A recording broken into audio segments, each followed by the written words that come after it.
नमस्कार दोस्तों, आज हमारे साथ हैं दीपक जी जो गोरखपुर से हैं और CUET PG इंग्लिश के एग्जाम के टॉपर हैं।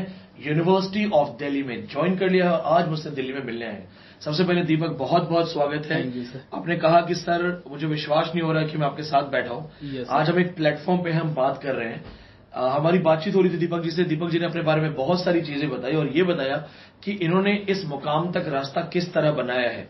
तो मैं ज्यादा समय अपना ना लेकर के मैं सिर्फ दीपक जी को समय देने वाला हूं। दीपक जी, इंटरव्यू का सिर्फ एक उद्देश्य है। बहुत सारे बच्चे, उन्हें लगता है कि बड़े बड़े एग्जाम है, इम्पॉसिबल है, कैसे होगा, साधारण परिवार से हूं, छोटे से गांव से हूं। आपकी सफलता उन सभी को जवाब देती है।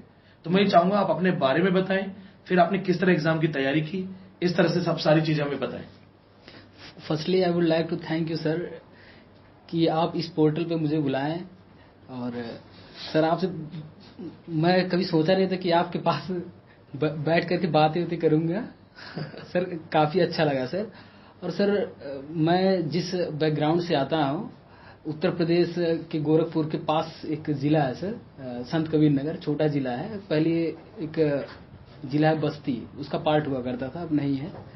सर उस जिले से आया हूं मैं सर। गोरखपुर का एक छोटा सा जिला है संत कबीर नगर। यस सर, वहां से मैं आया हूं सर। वहां पे सर इंग्लिश लिटरेचर मतलब बहुत बड़ी चीज कि अगर किसी इंग्लिश लिटरेचर मतलब बहुत बड़ी चीज। यस सर, बहुत बड़ी चीज। वहां इंग्लिश लिटरेचर बोलने तो लगता है कि क्या बोल दिया। बाकी सर वहां पे हिंदी लिटरेचर से काफी लोग एमए किए हैं और टीचिंग की तैयारी करते हैं। नेट JRF और TGT PGT की भी काफी लोग हैं पहचान के हैं, पर वो हिंदी लिटरेचर से हैं। और वहां पर इंग्लिश लिटरेचर कोई बैकग्राउंड नहीं है किसी का, और सर कोई कोचिंग नहीं मिलेगी।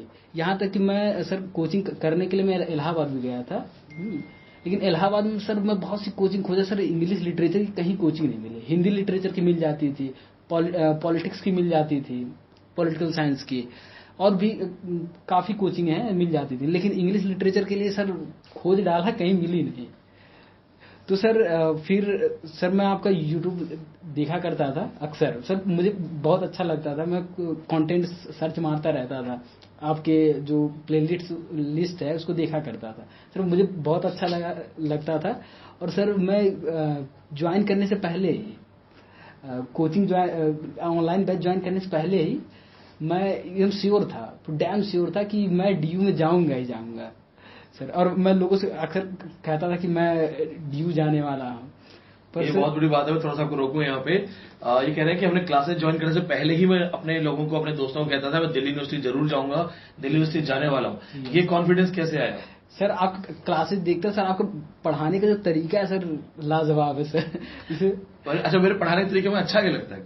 सर आप इतना सिंपल लैंग्वेज यूज करते हैं सर, लैंग्वेज में सर कोई भी दिक्कत नहीं आती है सर समझने में। कोई ग्रामीण परिवेश होने के बाद, नॉन इंग्लिश बैकग्राउंड होने के बाद आपको लगता है कि आपको ऐसा लगता था कि सर तो खुद दिल्ली यूनिवर्सिटी के एक्सपर्ट हैं, तो सर इतना सिंपल क्यों पढ़ा रहे हैं, सिंपल इस तरह से? ये सर काफी ऐसा लगता था सर, लेकिन इसी की वजह से सर कोई भी लड़का, कोई किसी भी बैकग्राउंड से, इंग्लिश से कुछ लेना देना ना हो कुछ भी, लेकिन सर आपका क्लास अगर कोई देख लेना तो मैं डैम श्योर हूँ कि सर वो समझ जाएगा।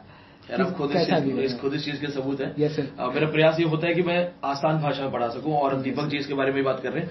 दीपक, अच्छा ही बात बताओ, आपके एरिया में इंग्लिश का कोई माहौल नहीं है? Yes sir. इंग्लिश के जैसे बता रहे हैं कि सर इंग्लिश लिटरेचर बहुत बड़ी बात है और दूर दूर तक कोचिंग ढूंढना पड़ता है।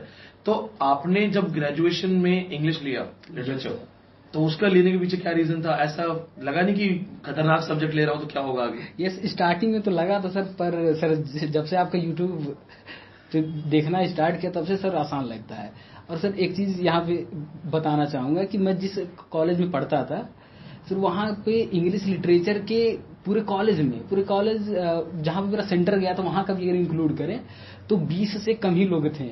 20 से कम स्टूडेंट्स? कम लोग। यस सर, कोई इंग्लिश ले ही नहीं रहा, डर रहे बिल्कुल कि कैसे होगा क्या है। पर सर अब तो सर कंफर्टेबल है काफी। दीपक, जैसे आपने पढ़ना शुरू किया, ऑनलाइन क्लासेस शुरू की, तो क्लासेस में आपका क्या रूटीन था? किस तरह से, जैसे आप, क्योंकि हम दूर रहते, कभी पॉडकास्ट लेक्चर मिल रहा है, कभी लाइव क्लास, कभी वीडियो लेक्चर मिल रहा है, तो किस तरह से पढ़ते थे आप?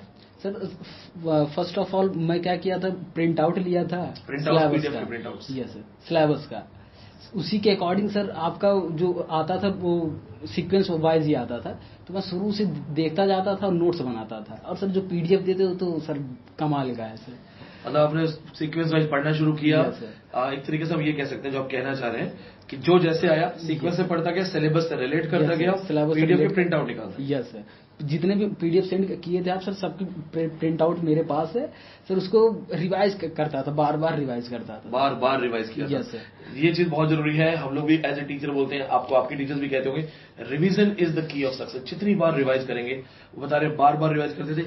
एक सवाल है जिससे नॉर्मली स्टूडेंट जानना चाहते हैं, वो ये पूछना चाहते हैं कि कितने घंटे पढ़ते थे, एक मतलब देखा जाए कितना समय था। सर अगर ऐसे देखा जाए नॉर्मली तो 6-7 घंटे सर। बाकी और सर जैसे एग्जाम पास आता गया सर, 24 घंटे करीब केवल सोने, खाने, बनाने, यही सब रहता था। बाकी तो सर बहुत बढ़िया। मतलब मुझे एज ए टीचर भी बहुत अच्छा लग रहा है। मैं इंटरव्यू ले रहा हूँ साथ साथ, लेकिन मेरे अंदर का जो टीचर है वो एक स्टूडेंट को ऑब्जर्व कर रहा है। इन्होंने कहा नॉर्मली 6-7 घंटे, तो अगर 6-7 घंटे के लिए नॉर्मल है, और ये कह रहे जैसे जैसे एग्जाम पास आता गया तो रहना, खाना, ये जो बेसिक हमारी रिक्वायरमेंट है उनको छोड़ दिया जाए, तो बाकी उन्होंने पूरा पढ़ाई की है। Yes sir. और सर मैं एक चीज बताना चाहूंगा सर, मैं केवल 3 महीने मतलब पढ़ाई किया था सर, डीयू मेरा निकल गया सर। 3 महीने? यस। यानी मैं ये बोल दूं बच्चों को कि 90 दिन में दिल्ली यूनिवर्सिटी निकाला है। Yes sir. बाकी on camera? Yes sir. Thumbnail में ये लिख दूंगा 90 डेज में Delhi university entrance. Yes sir, yes sir, बिल्कुल sir. This is the confidence. अच्छा, बाकी जो सिलेबस सर उसको देखता था, जो हम लोग उसमें बीए में जो सिलेबस था ग्रेजुएशन में, बाकी उसको तो देखता रहता था यूट्यूब पे आपका। बाकी सर अगर इसका बैच लिया उस दिन से पूरा सर देखता गया, 90 दिन से कम ही सर। 90 दिन से कम? Yes sir. पूरा सिलेबस को ध्यान में रखते हुए पूरा देखता गया और लिखता गया पूरा सर जो था। कंसिस्टेंट, मैं समझ सकता हूँ आपने कैसे किया। आपने कंसिस्टेंट एफर्ट लगाया है। और सबसे बड़ी चीज है, इन्होंने पहले जैसे अपने दोस्तों को बोला क्लास ज्वाइन करने से पहले कि मैं दिल्ली यूनिवर्सिटी जाऊंगा, वो कॉन्फिडेंस बहुत जरूरी था कि मैं कुछ कर लूंगा। अच्छा, एक चीज मैं जानना चाहूंगा, जैसे आप बहुत साधारण जगह से आते हैं, पारिवारिक बैकग्राउंड? यस सर, जो मम्मी वो हाउस होल्ड ही हैं, housewife ji. Yes sir. बाकी जो फादर हैं वो मुंबई में एक गार्ड की जॉब करते हैं। फादर मुंबई में गार्ड की नौकरी करते हैं? Yes sir. कैसा रिएक्शन लगा उनको, बेटा दिल्ली यूनिवर्सिटी पहुंच गया? यस सर, बहुत खुश सर। आज भी यहाँ उनसे बताया कि सर से जा रहा हूँ मिलने के लिए, तो बहुत खुश थे सर। मैं ऑन कैमरा आपके फादर को नमस्कार करना चाहूंगा। देखिए, आपका बच्चा सपने पूरे करने वाला है और ये दिल्ली यूनिवर्सिटी पहुंच गया। सबसे पहले आप मेरा प्रणाम स्वीकार कीजिएगा, ये वीडियो आप जरूर शेयर कीजिएगा। देखिए, वो मेहनत कर रहे हैं दूसरी जगह पे जाकर के, वो इसलिए कर रहे हैं कि हमारा बच्चा कुछ लाइफ में आगे करेगा, और आपने उनके विश्वास को बनाए रखा है, मेहनत की है। और दिल्ली यूनिवर्सिटी के लिए हजारों बच्चे तैयारी करते हैं। हर कोई नहीं पहुंच पाता है, दिल्ली यूनिवर्सिटी का लेवल भी बहुत अलग है। और आप बता रहे 90 डेज से कम समय में आपने चीजें कर ली। तो अच्छा, इन सारी चीजों के साथ मैं एक चीज और जानना चाहूंगा कि आपकी जो जर्नी थी, इसमें कभी ऐसा लगता था कि मुझसे नहीं हो पाएगा, या डर लग रहा है, या कि दिक्कतें आ रही हैं?